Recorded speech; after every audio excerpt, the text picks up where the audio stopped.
Ramai masyarakat telah mempunyai kepercayaan tentang kewujudan Hari Pembalasan.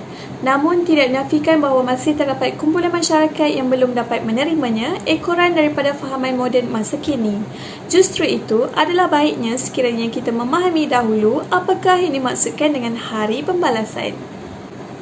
Menurut Kamus Dewan dan Bahasa, Hari Pembalasan ialah penghidupan semula ataupun kebangkitan sekalian manusia daripada mati. Jika difahamkan, ianya dapat didefinisikan sebagai hari penghabisan dalam kehidupan ini dan akan dihidupkan semula sekalian makhluk bagi menghadapi keadilan Tuhan. Malah, Hari Pembalasan juga turut dikenali sebagai Hari Kiamat, terutamanya oleh orang Islam. Jadi, dapat kita simpulkan bahawa tujuan Hari Pembalasan ini ialah untuk mengadakan pembalasan bagi sesuatu yang telah dipertanggungjawabkan ke atas kehidupan manusia ketika masih hidup di alam dunia. Kita terus kepada masalah kajian. Terdapat kajian yang dilakukan oleh Nur Hisham Maknawi 1985 yang mengatakan bahawa kepercayaan terhadap agama termasuklah kepercayaan terhadap Hari Pembalasan mampu untuk membentuk adab dan etika seseorang pelajar itu ataupun seseorang manusia tersebut. Namun, tahap kepercayaan pada Hari Pembalasan tersebut tidak dinyatakan. Maksudnya, tahap manakah yang diperlukan untuk membentuk kepribadian seseorang tersebut? Adakah pada tahap yang rendah, tahap yang sederhana, tahap yang tinggi? Tidak dinyatakan. Oleh yang demikian, para pekaji terpanggil untuk mengkaji tahap kepercayaan pelajar Fakulti Sains Sosial dan Kemanusiaan di Universiti Kebangsaan Malaysia mengenai Hari Pembalasan, mengkaji cara mempersiapkan diri bagi menghadapi Hari Pembalasan dan mengetahui kesan persediaan menghadapi Hari Pembalasan tersebut bagi pelajar-pelajar di Universiti Kebangsaan Malaysia, khususnya Fakulti Sains Sosial dan Kemanusiaan ini. Assalamualaikum warahmatullahi wabarakatuh. Hari ini saya akan bercerita tentang rujukan literatur. Saya mendapati ada 4 daripada rujukan mendapati bahawa mereka juga telah mengkaji tentang kepercayaan kehidupan selepas mati. Yang pertama iaitu Muhammad Mujahid, yang kedua Al-Syahid, yang ketiga Abdul Rahman, dan keempat Muhammad Al-Ghazali. Okey, untuk yang pertama iaitu pengkajian pertama iaitu Encik Muhammad Mujahid, dalam judul beliau iaitu merealitikan kepercayaan terhadap hari kebangkitan.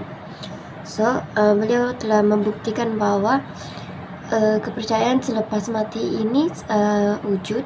Untuk pengkaji Al-Syahid Al-Sadiq, beliau membahaskan tentang akidah secara umum berdasarkan Al-Quran dan Sunnah.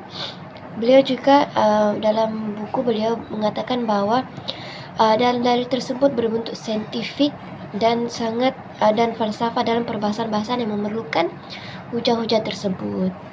Seterusnya pengkaji Abdul Rahman Hasan, beliau juga mengkaji permasalahan akidah yang terperinci berdasarkan dalil-dalil Al-Quran dan berbentuk ilmiah.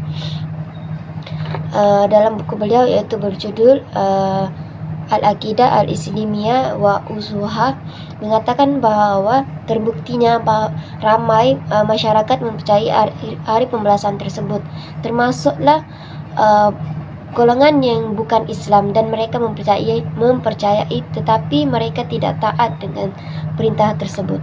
Seterusnya untuk pengkaji Muhammad Al-Ghazali, dalam buku beliau bertajuk Al-Aqidah Al-Muslim, beliau beliau berbeza daripada pengarang-pengarang yang lain, iaitu beliau mengetepikan persoalan kepercayaan tersebut berdasarkan dalil-dalil nakli yang berbentuk semasa, berdasarkan kepada pengalaman maupun sejarah, dan ada kalanya seolah-olah ianya berbentuk persoalan yang mengajak pembaca untuk berfikir. Sekian, terima kasih. Seterusnya ialah tujuan dan objektif kajian ini adalah kajian ini dijalankan untuk mengkaji mengenai kepercayaan pelajar FSSK UKM tentang adanya hari pembalasan di alam selepas dunia.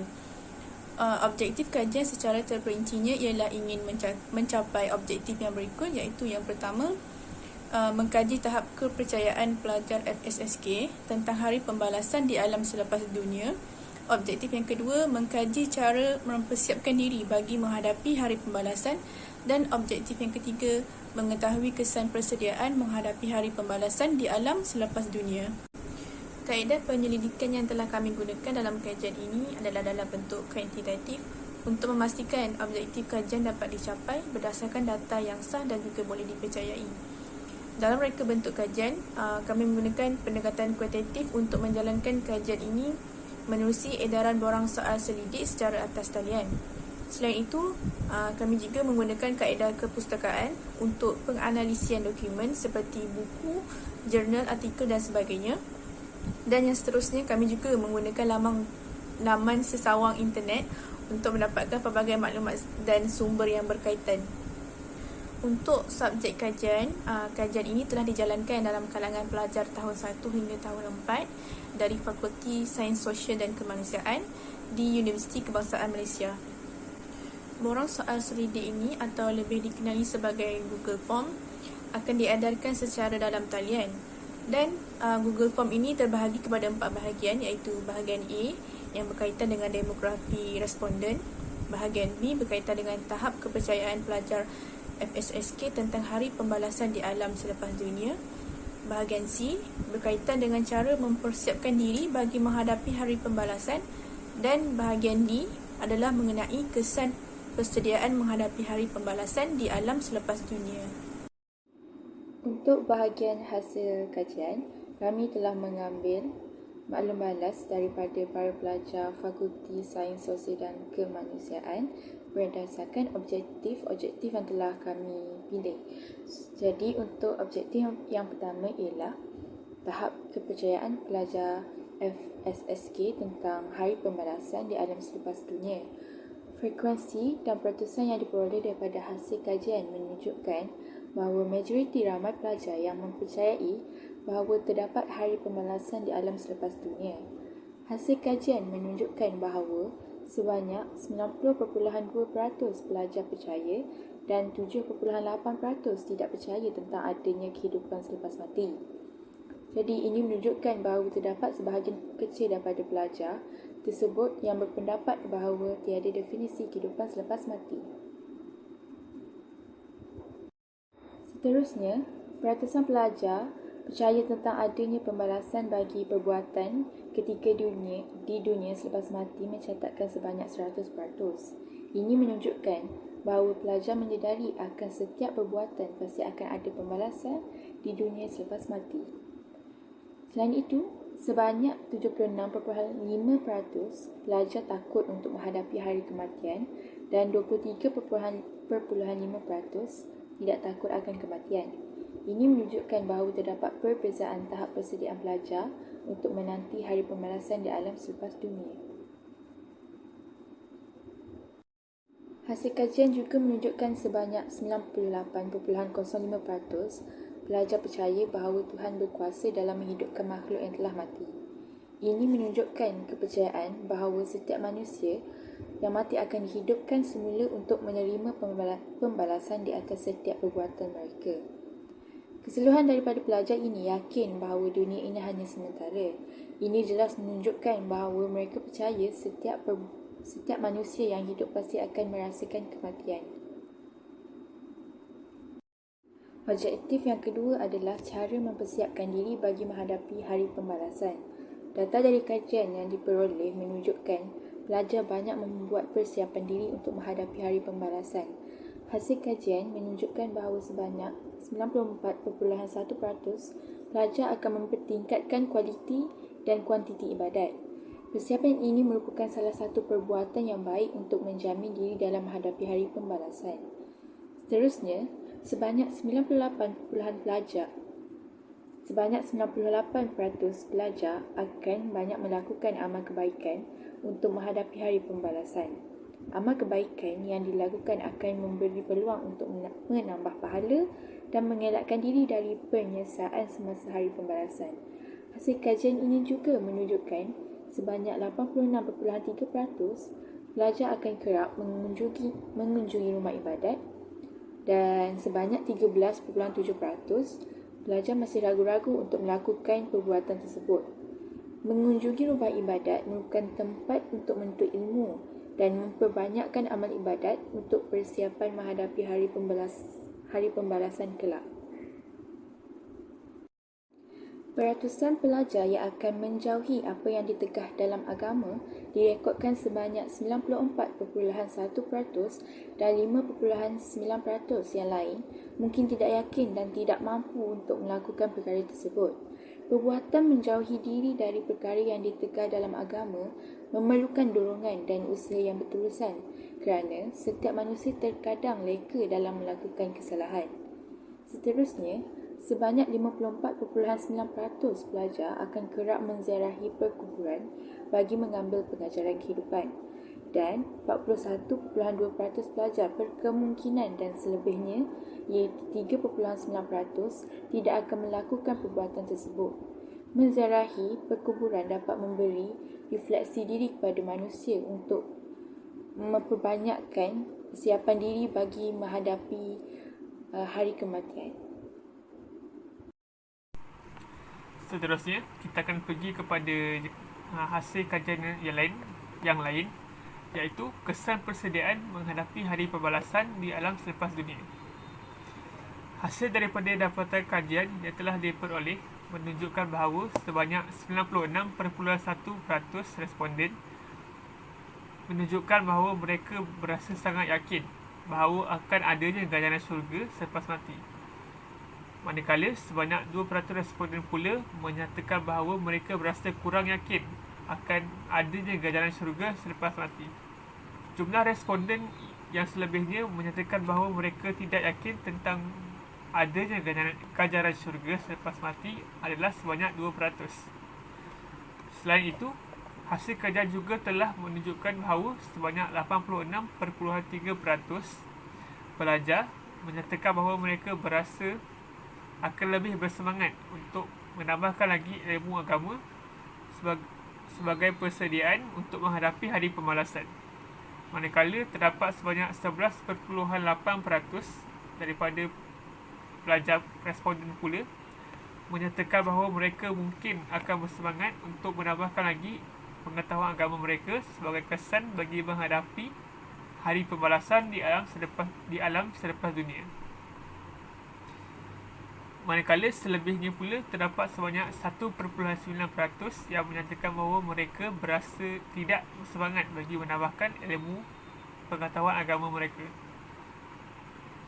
Ini jelas menunjukkan bahawa ilmu agama merupakan satu aspek yang amat penting dalam memberikan kesan dalam mempersiapkan seseorang itu bagi menghadapi hari pembalasan.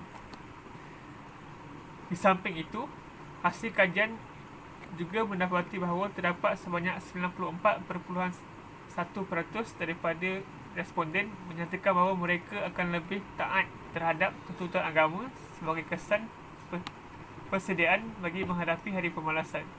Manakala baki selebihnya pula sebanyak 5.9% pula menyatakan bahawa mereka mungkin akan taat akan suruhan agama sebagai kesan persediaan bagi menghadapi hari pembalasan. Seterusnya, hasil daripada dapatan kajian juga mendapati bahawa sebanyak 94.1%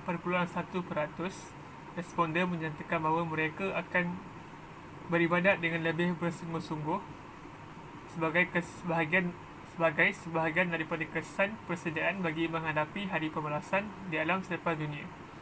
Manakala baki sebanyak 5.9% pula memberikan respon bahawa mereka mungkin akan beribadat dengan lebih bersungguh-sungguh sebagai persediaan bagi menghadapi hari pembalasan di alam selepas dunia. Beribadat bersungguh-sungguh merupakan antara kesan terbesar terhadap individu yang mempersiapkan dirinya bagi menghadapi hari pembalasan di alam selepas dunia. Selain daripada itu, sebanyak 86.3% responden menyatakan bahawa mereka sangat jelas tentang definisi hari pembalasan. Manakala terdapat sebanyak 11.8% responden pula yang menyatakan bahawa mereka berasa kurang jelas tentang definisi hari pembalasan. Baki yang selebihnya iaitu sebanyak 1.9% pula menyatakan bahawa mereka berasa tidak jelas tentang definisi hari pembalasan. Oleh itu, ini jelas menunjukkan bahawa jika seseorang itu mempersiapkan diri mereka menghadapi hari pembalasan, maka mereka akan berasa lebih jelas untuk menghadapinya. Berdasarkan hasil kajian yang telah kami lakukan melalui borang soal selidik, sebanyak 92.2% pelajar FSSK UKM percaya mengenai wujudnya hari pembalasan di alam selepas dunia. Dan kami juga mendapati majoriti responden kami percaya adanya kehidupan selepas mati dan adanya pembalasan bagi perbuatan ketika hidup di dunia, sama ada perbuatan baik atau perbuatan buruk, dan sama ada pembalasan yang buruk ataupun ganjaran yang lebih baik. Dan kami juga mendapati elemen kepercayaan ini merupakan suatu aspek yang paling penting bagi individu yang beragama. Namun, mutakhir ini, kemunculan lebih ramai golongan etis telah mewujudkan halangan kepada pemikiran kreatif masyarakat yang tidak beragama dalam membentuk kepercayaan akidah di dalam diri, di mana lebih ramai masyarakat yang tidak beragama, dan ini menjadikan sukar untuk membina sesebuah tamadun. Kerana syarat untuk membina sebuah tamadun adalah terdiri daripada masyarakat yang beragama dan mempunyai kepercayaan akidah yang utuh di dalam diri. Sebanyak 98.05% pelajar FSSK UKM mengakui mereka sangat percaya Tuhan berkuasa menghidupkan makhluk yang telah mati. Dalam kajian yang kami lakukan kepada agama Islam, umat Islam diwajibkan beriman dengan rukun iman, di mana rukun iman yang pertama adalah percaya kepada Allah. Percaya kepada Allah bermaksud percaya kepada kekuasaan Allah dan percaya kepada kewujudan Allah. Di dalam Al-Quran, Allah telah berfirman di dalam surah Al-Mu'minun ayat 16 yang bermaksud, kemudian sesungguhnya kamu akan dihidupkan semula dan akan dibangkitkan semula pada hari kiamat. Di sini jelaslah bahawa setiap individu Muslim wajib mempercayai bahawa Allah berkuasa dan mempunyai kuasa untuk menghidupkan semula orang yang telah mati. Manakala bagi agama Kristian pula, Yesus berkata kepada Martha, "Akulah yang membangkitkan orang mati dan memberikan hidup." Dalam falsafah Greek pula, konsep ini dikait dan disebutkan sebagai metempsychosis yang membawa maksud pemindahan roh dan kelahiran semula roh selepas mati. Dalam sejarah agama dunia, kepercayaan reinkarnasi banyak terdapat dalam ajaran agama lain seperti agama Zoroaster, Hindu, Buddha, dan Sikh. Dan menurut Kamus Dewan, perkataan reinkarnasi membawa maksud penjelmaan kembali makhluk yang telah mati. Dapatan kajian ini seterusnya disokong oleh data kajian tentang tahap ketaatan belajar kepada Tuhan selepas menyadari wujudnya hari pembalasan di alam selepas dunia, di mana kebanyakan pelajar FSSK dapat berfikir secara logik dan rasional dengan mempraktikkan kemahiran berfikir dalam meningkatkan kualiti ibadat dan lebih patuh kepada ajaran agama. Mereka akan menjauhi perkara yang menjadi larangan agama dan akan lebih bersemangat dalam menambahkan ilmu pengetahuan terutama berkaitan agama. Dapatan kajian ini disokong oleh data yang dipamerkan hasil borang soal selidik yang dikeluarkan, yang menunjukkan bahawa kebanyakan pelajar ini cenderung menggunakan otak kiri berkaitan hak agama yang memusatkan kepada pemikiran logik rasional dan sistematik untuk berfikir dan menyuburkan elemen rohani dalam diri.